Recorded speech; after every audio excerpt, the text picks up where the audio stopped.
lineup wasn't the issue necessarily. No, it definitely wasn't a lineup issue, and I don't think I like this one more or less. It's just, it's slightly different. Typical answer from... No, but I'll explain it when we can see both strategies. Let's get into the game so I can explain a little bit more in detail why. So one of the key things about Gaming Gladiator's success in the last game was that Timbersaw literally inhabited top lane for so long and prevented the enemy's Nature's Prophet lineup from taking the safe lane tower.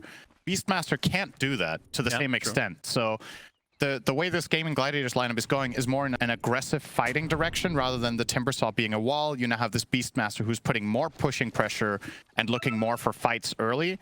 And then you swapped out the Tiny for a Puck, who arguably is faster at coming online. So this is like upping the aggression.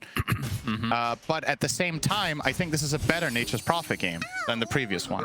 Okay. I know Puck Coil can be annoying, but you're not facing the massive burst of a Tiny. You're not facing the Timbersaw shutting down a large amount of what your hero wants to do. So I think this time around, Timato could actually succeed in finding tier 1 towers way faster and opening up the map, which is what TSM were lacking in game 1, even though they ended up winning in the end on a bit of a major mistake on their own high ground from Gaming Gladiators. So yeah, I don't have a clear favorite here. I know the panel likes Gaming Gladiators from upping the aggression, but I think Timato is the player to watch here for TSM FTX. His rotations are crucial. Okay. We'll see if you are correct. The game is as Tofu and company invading a bit here to try and take the bounty, and looks like they'll be successful as it ends up being a 2-for-2. Can we quickly get a zoom in on the Shadow Shaman set real quick for Tofu? Let's go to the portrait mode there. That'd be really great. If you're new to the game and you look at this hero, Synderen, does this look like a support, honestly? No. And what is the sword for exactly? Yeah. He has a saber.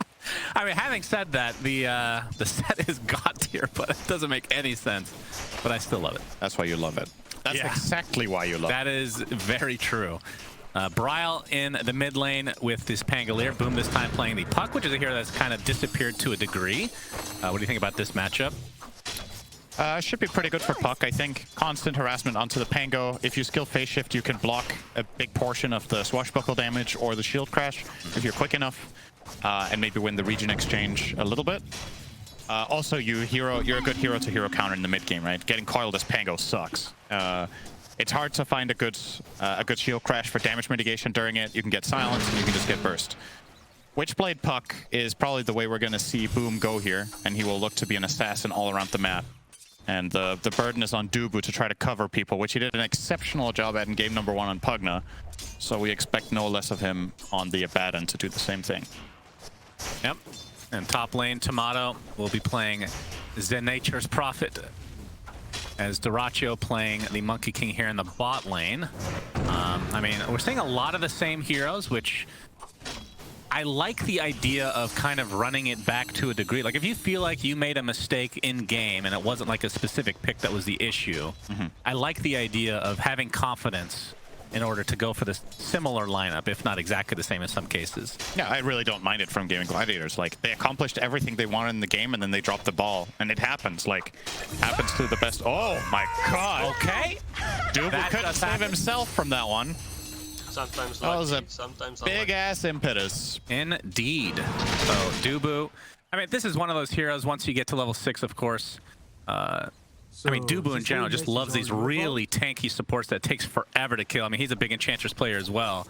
Feels like it covers the same sort of bases here for TSM, but not yet. Not so tanky until a little bit later.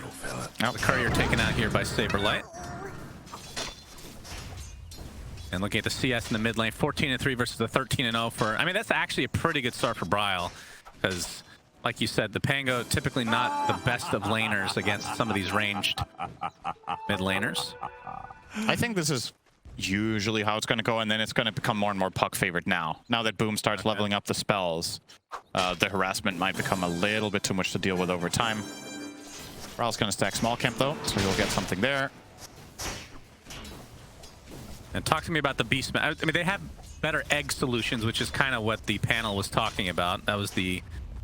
All right, they were winning the game despite that, game number 1, but this time they actually have some solutions, at least, to the egg, if Moon Meander was to get a ton of farm. I mean, arguably, I don't remember the exact itemization of Tiny last game, but I don't know if Puck Beastmaster will be much better than the Tiny was if he had attack speed items. I know you're ramping up the entire team, so if they all get to hit, then of course, but that's generally not how it goes. Is there any way that Dyrachyo on Monkey King goes for... I mean, I assume Battle Fury is just like a standard thing now, but is there any way that Echo Saber can be used? Yeah, it's possible to keep an item. We have had the Monkey Kings go Echo, actually, so it's not out of the question. I think the way Gaming Gladiators play as a team and the way their strategies work, I'd probably still advise the Battle Fury, and then the other 4 players, and Dyrachyo does his thing, ramps up. The Dyer's courier. Dubu's courier is killed here. So the bot lane, Monkey King 21-6, and the top lane, Tomato, is sitting on 16-8, so a lot more denies, but not as much CS overall. So he's being pressured a little bit better this time around. This is just such a strong lane. Ench Beastmaster is just a godly lane. It's so hard to deal with for so many heroes. If Tomato gets out of this pretty well, I think he's okay with that. Like, he knows that this is not favorable for him at all. Abaddon can cover him a little bit and protect him, but he's gonna get denied a lot by Ench's creep and the 2 boars. It's just hard. Saberlight pulling some creeps here as well. So, I mean, at what stage do you get out of here if you're Nature's Prophet? Or is there a point where... I mean, I guess the question is, how fast does Gaming Gladiators want to push? Because they definitely have a lot of push potential with the Rost Awards, with Enchantress and Beastmaster in general. I mean, I could see them do a top tier 1 tower dive already now, actually. The 5-minute siege creep is coming and Boom is level 6. So you could make that rotation as Puck here. I actually would really like it because Pango also isn't 6 yet. So if Boom were to go up there with this next wave, maybe Bryle would actually find 6 here. I don't think he will. He needs 1 more creep. Oh, hang on. Boom used his spell. Okay, yes, nice foil.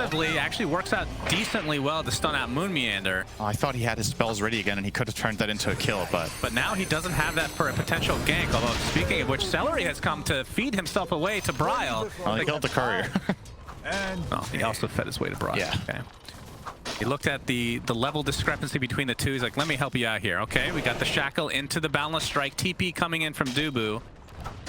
So we're going to be a little bit healthier thanks to the Mist Coil. This is the thing that happens when Phoenix rotates off the bottom lane. If there's one support that's godly in 2v1, it's got to be Shadow Shaman. Like, you just have so much damage, so much control, and Monkey King easily gets up his Jingu stacks against Mars, so they have to TP down Abaddon to cover him.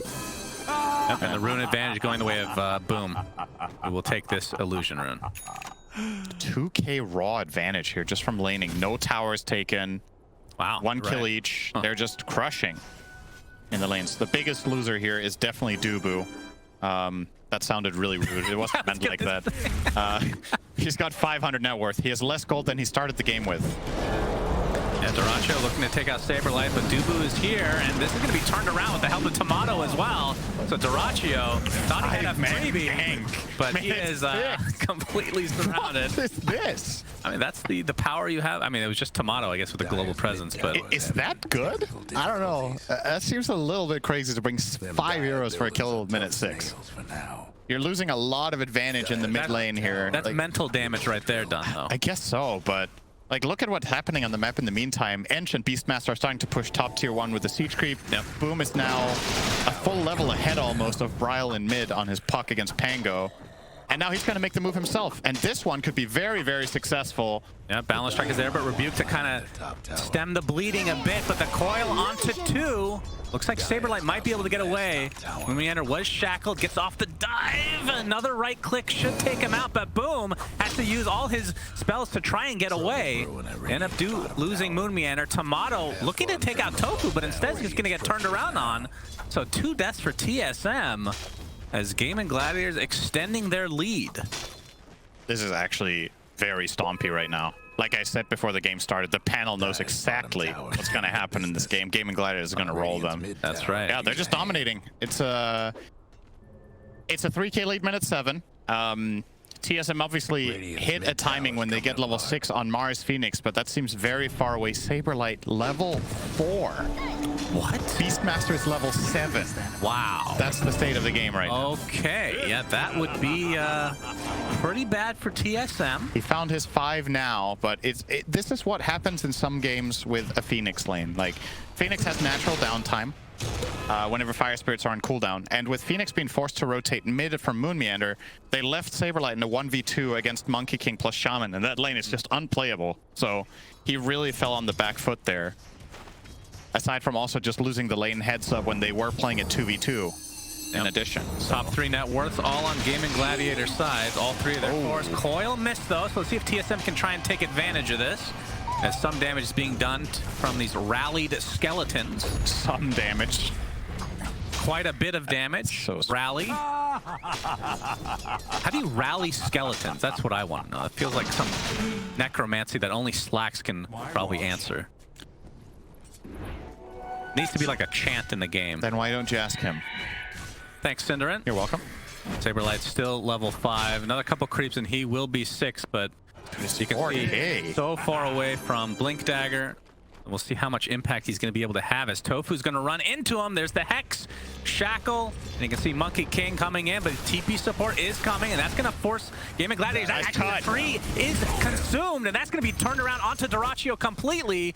Very nicely done from TSM. Again, it takes 4 of them. This was well worth it, though. Yes, no, for sure. This was 4 versus 2 instead of 5 versus 1. That's true, yes. Great, great maths. A little bit reminiscent of last game, Dyrachyo getting cut in the tree next to a tower.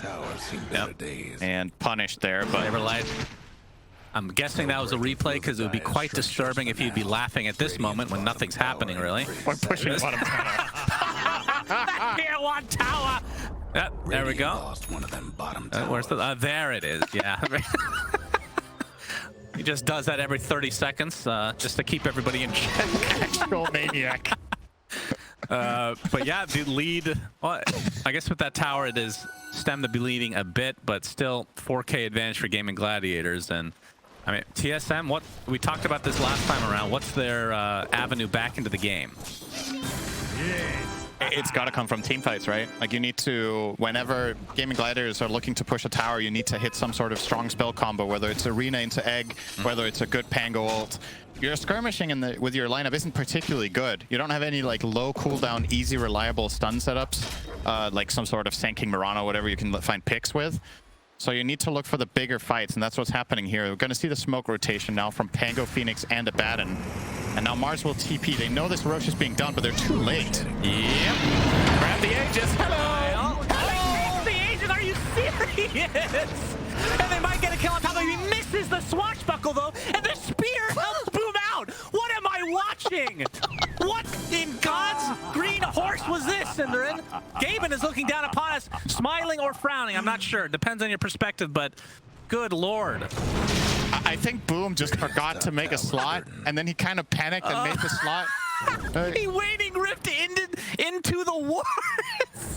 Holy And then here, so the swash here misses. Yeah. Okay, so you can understand why that missed, right? Because he was pushed onto the ledge, and while he was casting, and then he got bumped in, and then the spear pushes him out because that wall is not a wall. Did you know that?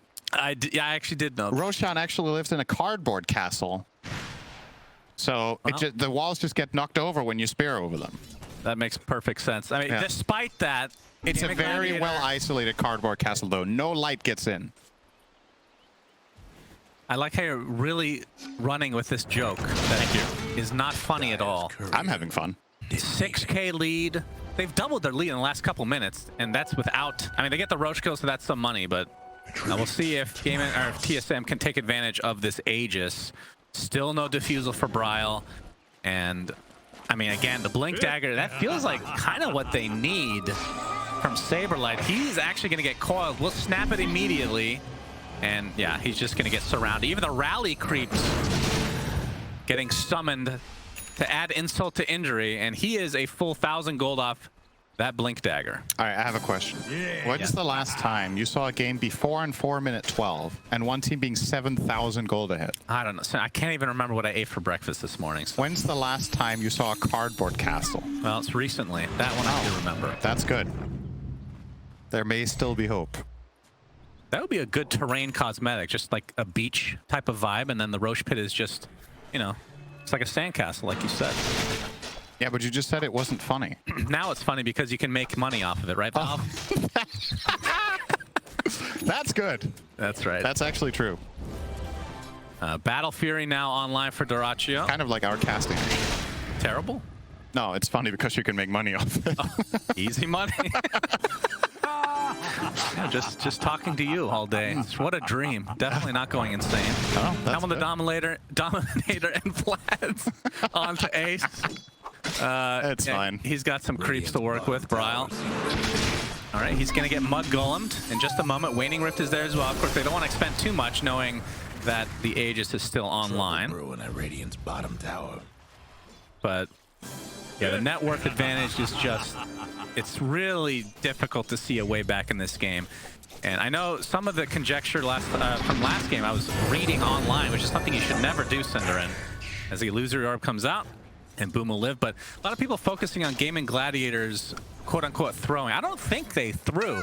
Just a couple mistakes. I mean, you're going to make a mistake. Yeah. And yeah, it was a pretty big mistake. But TSM, they were able to take advantage of it. That game was still winnable after Monkey King died. It wasn't like, okay, we lost. Yeah, you know? of course. So it was a combination of one major mistake and the enemy team taking maximum advantage of it, and then a cascade of following issues that came from it. But the game was definitely possible for Gaming Gladiators, as we see a little bit of replay of last game here. Celery getting mashed to bits. Yeah. Oh, Coil mid. Coil onto an Abaddon. No ult on him. So Boom will grab that kill easily with his Witchblade. And yeah, you're right. I mean, that evens up the game at 5-5. Don't look at the net worth. This game is definitely very close. Helm of the Overlord now online for Mr. Beastmaster. Yep. So those creeps will be nice and juicy. We can talk about how you'd like to fillet them again as Tofu. It's gonna find Bryle. Gets off the Hex to start. And the Orchid is there from Tomato. He's gonna get the Sprout off as well. So Tofu looks to be an easy one. Yep. And they'll turn this round into more. Boom. All right, Waning Rift not able to get to the low ground though. But they shift Illusory Orb and the Blink Dagger. Man. I was about to say, sure, wish you had an Aegis now, brother, but he's fine. He doesn't even need it. He's just that good. He gave Bryle the Aegis to make the game more interesting. All right, there it is. Blink Dagger for Saberlight has to be delivered. It'd be a real shame if that courier died right now, because that is it's only 43 seconds slower than average. That seems wrong. Huh. He doesn't have the most build-up items, right? He has Phase Bracer. So he just abandoned the rest. No Soul Ring, for example, or I don't know what else. If some players go Double Bracer. Aegis is down. Bryle has to be a little bit careful. He's going to miss the swatch. There's Boom. Okay. Nice. Synergy. So it'll be a nice kill for TSM, but Phase Shift keeping him alive a little bit longer, but no Blink Dagger up yet. Nicely done there from Saberlight. He gets the tip from Tomato. So what Saberlight did really well here, he blinked on top of the puck, speared into forming the arena. You need to be in pretty close proximity to make this play, or the arena shapes too late. So nicely done there from Saberlight. If he does it in opposite order, there's a possibility for a juke there from the puck. So you see this one right here. Yeah, that was pretty much impossible to dodge. There you go. Beautifully done from Saberlight. Now showing off that Blink Dagger, of course, as we come back to live. And, oh, Celery's dead. That I could have spared you, Okay. my dear. TSM. That's what we want to see. There we go. That clip is actually from when they were pushing the bottom tier 1 tower. Yeah, they just compiled all the clips of that tier 1 tower push, and they can make a montage out of it. Saberlight, very emotional player. There it is again, the hysterical laugh. Something like that, I think, is how he actually sounds as Tofu. Krusty the Clown All on right, Mars. Saberlight. I'm surprised you know that reference, Cinderin. He's inside the Wukong's command. Will get shackled, but there is the cancel from the Orchid. So first death on Gaming Gladiator side. I mean, TSM are winning the kill advantage, Cinder, 9-5, and this game is still quite stompy in favor of Gaming Gladiators. Yeah, it's funny how last game the score was, what was it, TSM were up 15-3, I think, and it was even. So this time around, just again, way more value out of the map coming away. Oh, Saberlight thought he might catch out Doraccio on a tree, since the Mars Arena does destroy them, but just a little bit off.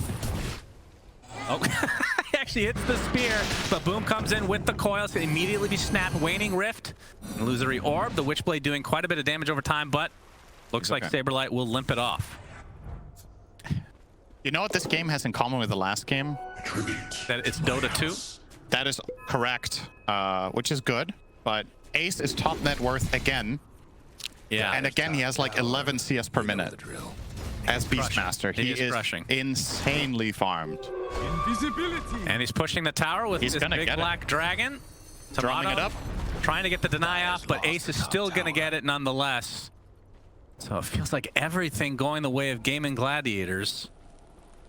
And, I mean, this is a game, for sure, TSM, despite having the kill advantage, will know that they are quite far behind. Last game, it felt strange almost watching, you know? Yeah.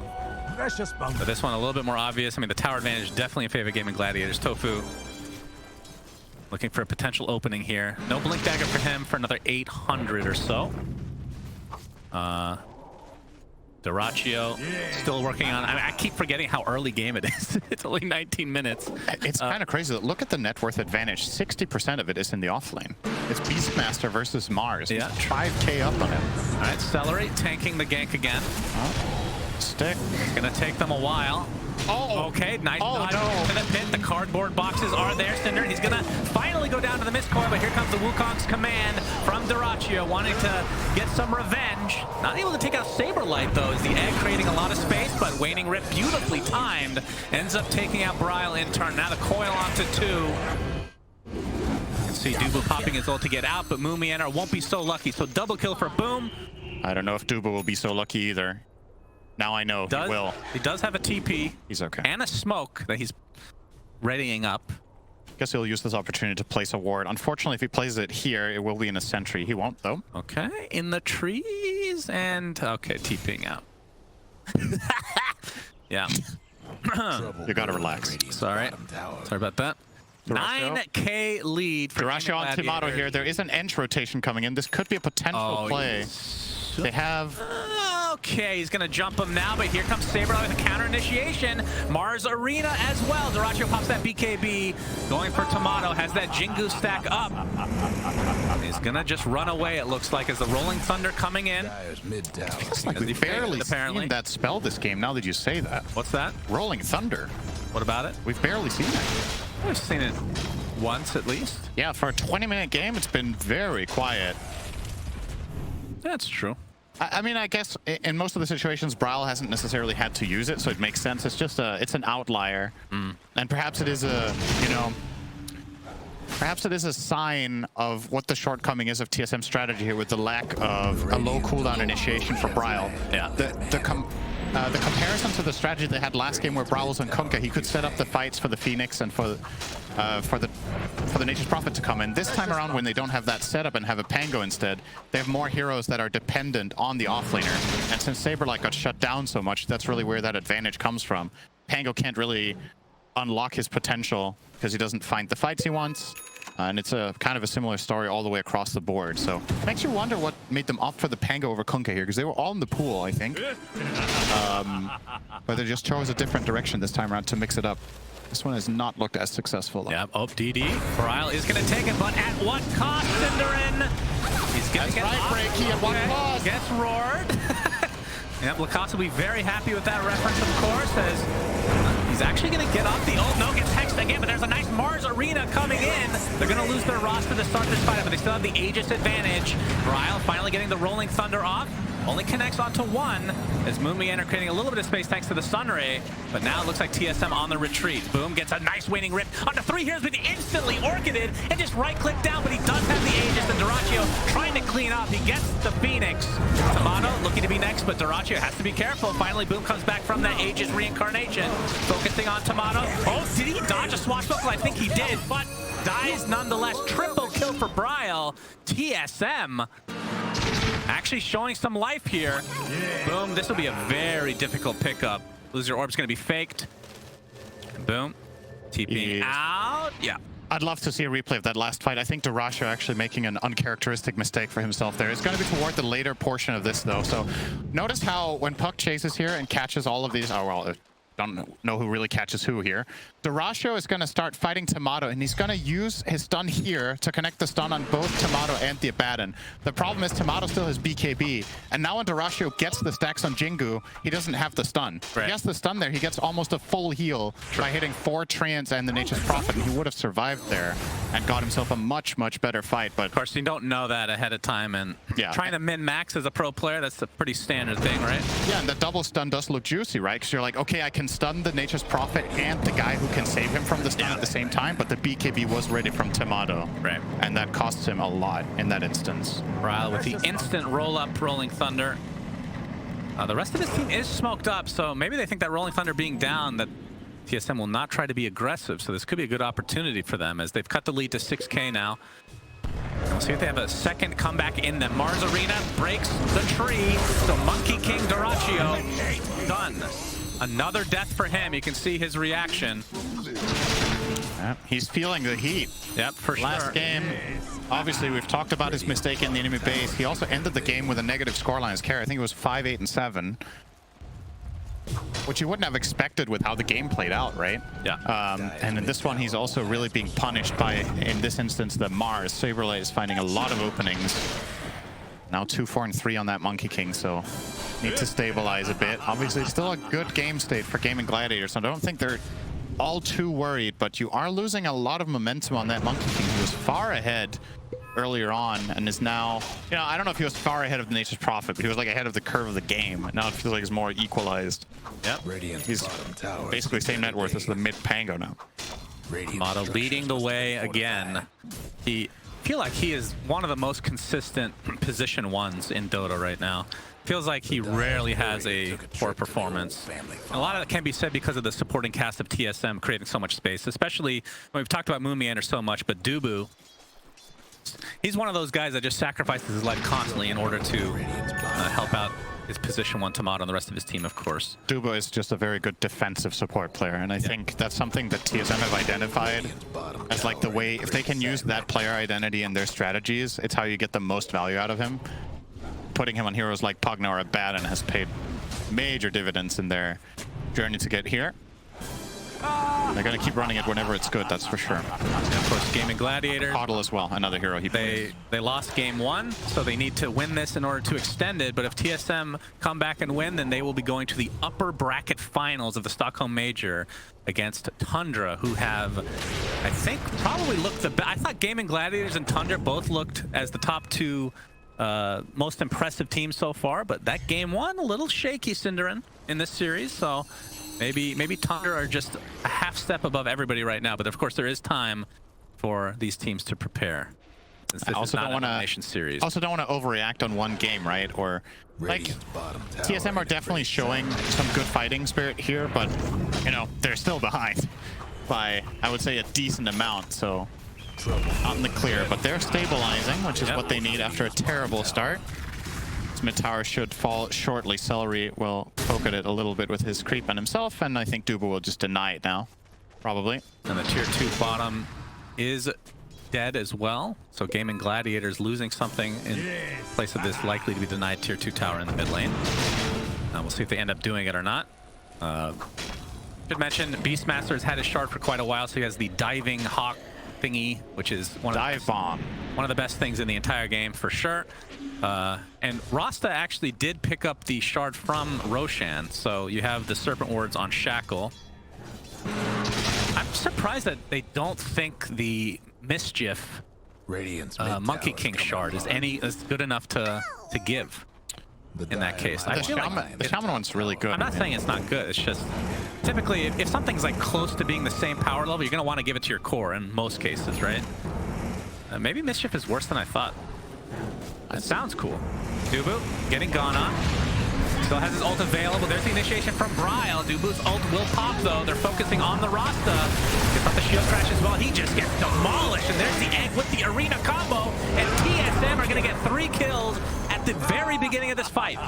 So it feels like they're doing it again. Of course, they cannot transition this into Roshan because it's not quite up yet. And Puck, okay, he's going to get speared on top of the Orchid. What is that initiation? Dyrachyo left to his own devices, has to pop the BK. BKB and just TP out inside his Wukong's command. After all that, they only lose the Abaddon. Very, very cocky play from the puck. Yeah, I don't know. That's just so uncharacteristic from what we've seen from Gaming Gladiators this tournament. Like, they take that fight 3v5. They get jumped. Ace doesn't BKB until like 10% health, so he barely gets to play his hero that fight. He held it and got, I think he got Arena Spear. They were just not ready. And a huge fight again for TSM and are basically back in the game. So they're starting this push, right? Tofui's in the middle of the river, gets rolled on by Pango. Doesn't get to play his hero all fight, by the way. He's chain stunned and dies. Yep. So there goes the burst with the Nature's Prophet ult. And look at Beastmaster basically in the middle of everyone walking in, getting stunned. Pops BKB and dies.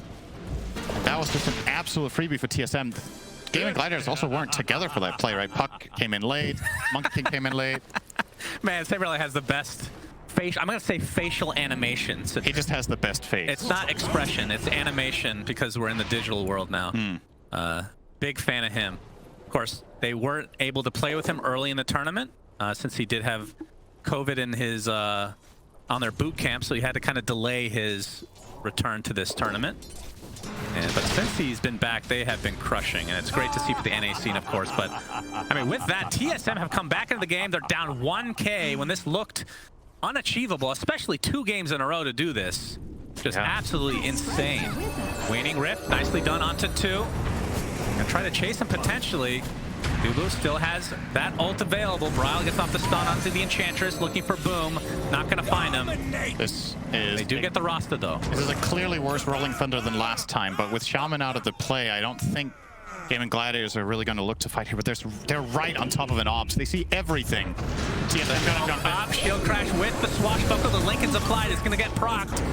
It's like the buyback on to Tofu. He's going to TP back as soon as he can. And the chase is on to Celery, who's actually just going to live.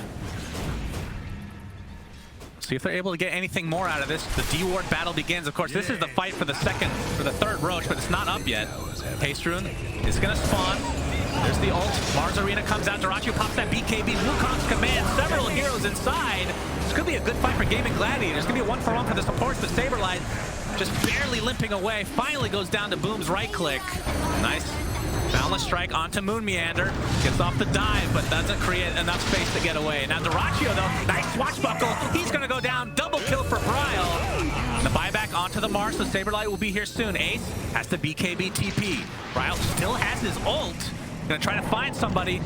Boom might be the target they really want, but Celery will probably be the consolation prize instead. He has Force Staff here. Okay, Force, okay. And he's fine. Another Rolling Thunder with not much connection for TSM. All right, Roshan. Finally, Gaming Gladiators showing up to a proper fight here. This 5 seconds. Will they see him? Will they see him?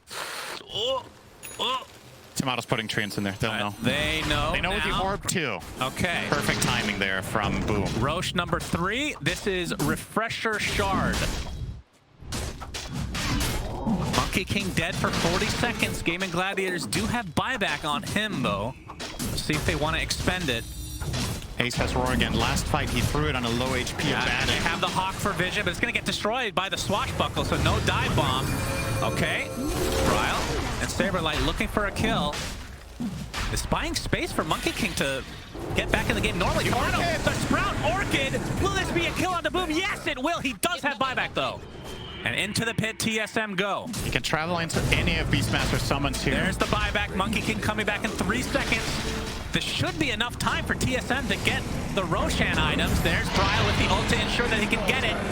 Aegis of the Immortal goes to Tomato. And they find a kill on the Enchantress. I believe they got all the items. We'll have to double check in just a moment. Refresher Shard onto Bryle, and Cheese was picked up as well. So TSM take the lead. That was a 6K net worth swing just from the Roche fight and the little skirmish before that. And now we're approaching a game state similar to the end of the last one, where Moon Meander almost has Refresher Orb on Phoenix level 18. Yeah. Mars is almost level 20. Dyrachyo gets caught again. Okay, Mars Arena. They don't have enough damage to actually follow it up, though, so Dyrachyo's going to be fine thanks to the BKB pop. But there's a Sprout again with that leash mechanic. Nice egg from Moon Meander. They're going to be able to kill off the Rasta at the very least. Cheese is popped by Saberlight. Spears Dyrachyo away from his own Wukong's command. And there's the connection from Bryle with the Rolling Thunder. Couple more right clicks will do it, but no, gets force staff to safety. Looks like he's going to be able to get away just fine. And TSM looking to potentially reset, looking for Boom again. Oh, he gets the Sprout. Okay. Phase shift is enough for him to not get leashed. Man, that is a scary freaking spell late game, I'm not gonna lie. It really feels like Boom is paying the price for not having an Orchid counter right now on his puck. Yeah. Like, Timato just has his number in these fights a lot of the time. Oh, he actually leaped into that. That was really bad timing. I mean, there's no way you know that's happened. That's just super unlucky, I feel like, from Dyrachyo. That wasn't really a major loss from Gaming Gladiators, though. They kind of trade evenly in that fight and buy themselves some time against the Aegis. So I don't think that was all that awful. Even though it was a good catch from Saberlight, the connecting damage wasn't there to begin with. So yeah, Dyrachyo did get to play the fight. It looks like Boom is going for Octarine. So still not going for anything to count. Maybe a teammate is going for like Lotus or something. I mean, he has Kaya Sanj, but yeah, it feels like... I mean, he has Eon Disc in his quick buy as well. Disc would be fine. Then he has that covering, right? But he went Aether Lens first, so I assume he wants to finish Octarine, but maybe I'm wrong. Maybe he can. Maybe he feels like he can get away with it and get both and not get caught out. You got to be really careful, though. Timato has been on point with finding him. Whenever he orbs across the fight, Timato just follows him with teleport and kills him. Really need to be careful there. TSM, smoke up. Still with the refresher shard.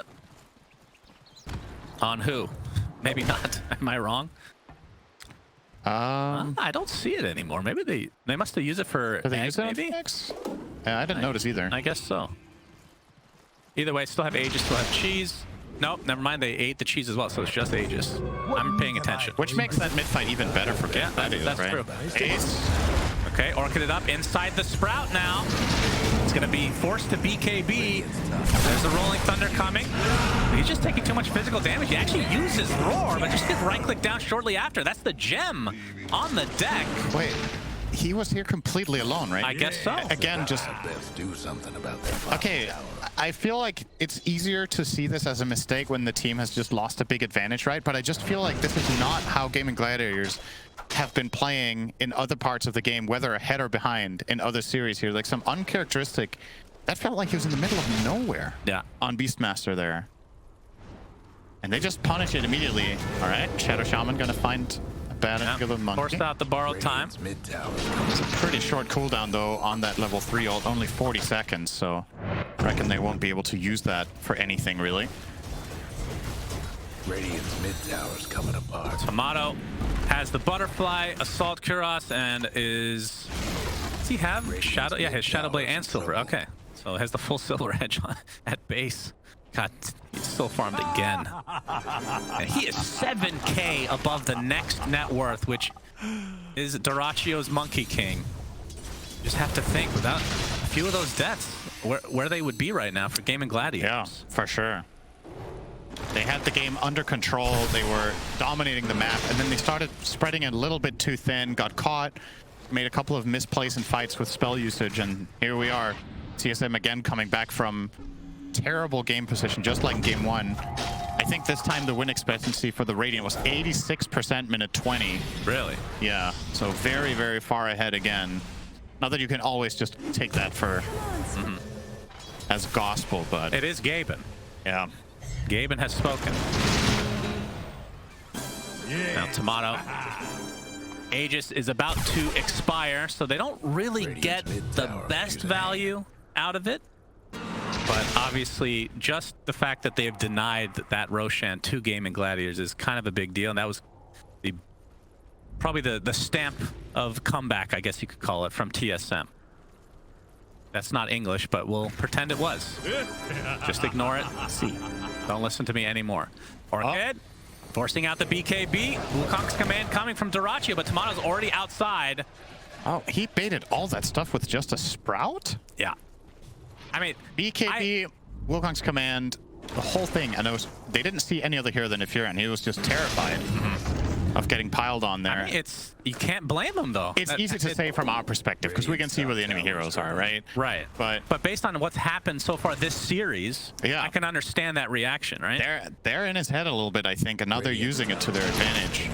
In this position, if Monkey King is pushing or defending that wave, you could easily have a Hawk in the neighborhood to give him some sort of feeling of safety or protection, but he had no vision to go on whatsoever, and Tomato just baits him out. Octarine core on Bryle. All right. Yeah, so have that on both him and the puck. 61-second cooldown on Rolling Thunder. And double damage once rune he's 25, here. Oh, Tomato. Yeah, that's nice. Of course, no Roshan for, well, we won't know for a minute and a half. What do people usually go on Pango 25? Is it the Rolling Thunder cooldown talent? I feel like because you go Octarine, you will definitely go that this time. Yeah, it's generally that one. Oh, you're wrong. No. The bottom is the pick rate. Thank you for pointing that out. Bryle, okay, he gets the bash. They're focusing on Celery. There's the break, and there's the death. In your defense, reading a graph with 2 points can be difficult. So we'll just say NA math and be done with it, Cinderin. I'll take that. Bryle with the basher that we saw there. Obviously a great pickup on any Pango player. Almost guarantee a bash on a swashbuckle. And okay, they are gonna find Tofu as well. I mean, these are just support pickoffs, but if you can find them around the time that Roche spawns, that could open up the opportunity just for a freebie. This kill is actually pretty important because my name is not Sonderin, thank you very much, but Sonderin.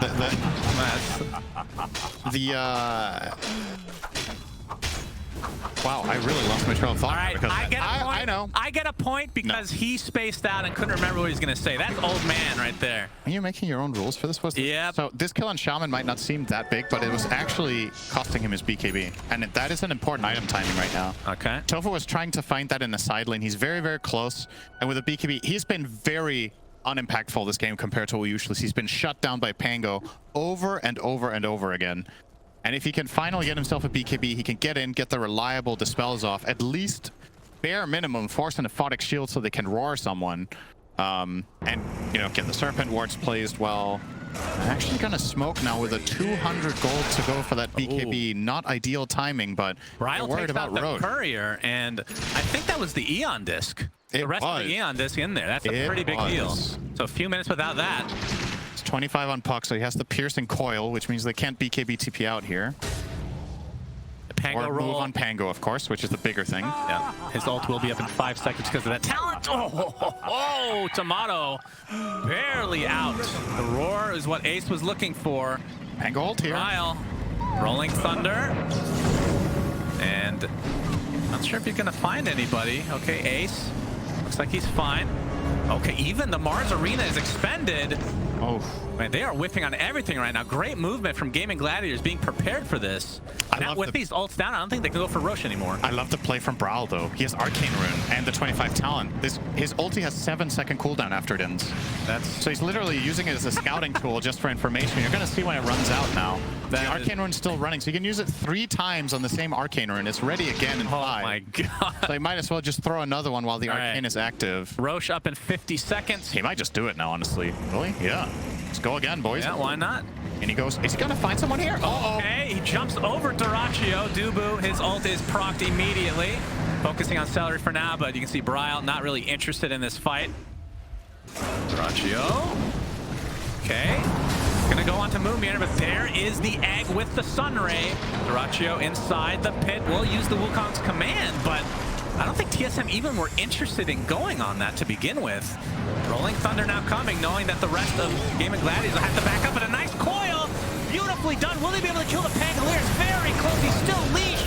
Finally goes down, buys back into the game, but now the focus on to Saberlight. 2 dead in the blink of an eye, and TSM are losing everybody. We'll have to buy back en masse.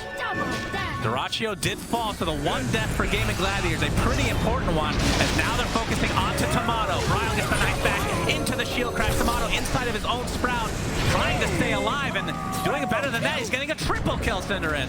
Boom, inside the arena now. Saberlight cancels that TP. Bryle, he's just in rolling thunder. It feels like a bug that he's just constantly rolling all over the map. And Roshan is up with Aghanim Scepter. Bryle was not accounting for the puck 25 talent there at all. The way he played that, just rolled straight into that trap. They felt very confident because that Monkey King ult was kind of wasted, but the puck was ready and they found what was looking to be a pretty good fight here for Gaming Gladiators, but just the buybacks and reconnecting into the fight there. They kept Tomato alive, and also they baited. This was a fight of baits all over, actually.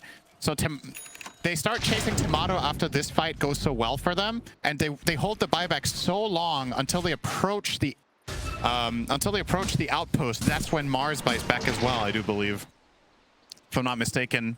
There it is. So there's the Mars buyback as well, and the other heroes have already bought back previously, so they've connected, and the Mars buyback does result in that final puck kill as well. And now we're down mid-racks. Indeed, into the base we go. Tier 3 tower. Getting very low. Puck does have buyback. Down for a minute. We'll probably have to use it if Gaming Gladiators want to try and defend. Rolling Thunder again from Bryle, who has Aghanim Scepter thanks to Roshan. Using it to full effect. And a couple levels away from getting the talent as well, which is going to be super scary. They take the full racks in the mid lane, and now they're just going to continue on. They'll probably assume that Puck does not have buyback, even though he does. There it is. And that will be TSM trying to back away. But the roar onto Bryle. Okay, the Mars Arena comes out inside the coil, though. Bryle gets off the Rolling Thunder again. Trying to find a kill, will do so. But they lose the Monkey King. Doracchio's dead with no buyback. 2 minutes. Dunzo, Aegis, and Cheese still intact for TSM.